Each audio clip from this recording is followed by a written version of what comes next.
राधे राधे जी। जय माता दी। आचार्य ज्योतिष चैनल में आपका स्वागत है। मैं आचार्य सुनील शर्मा आज आपको मंगल ग्रह के बारे में बताना चाहूँगा।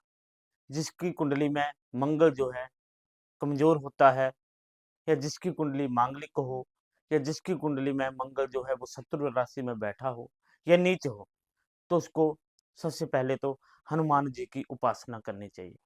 हनुमान जी को चोला चढ़ाना चाहिए।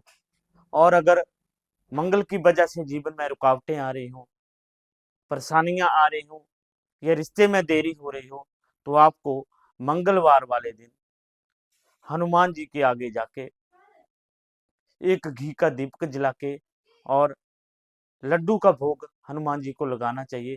जिससे आप अगर 11 मंगलवार लगातार करते हैं, तो आपके जो विघ्न बाधाएं हैं वो दूर हो जाएंगी। राधे राधे जी। जय माता दी।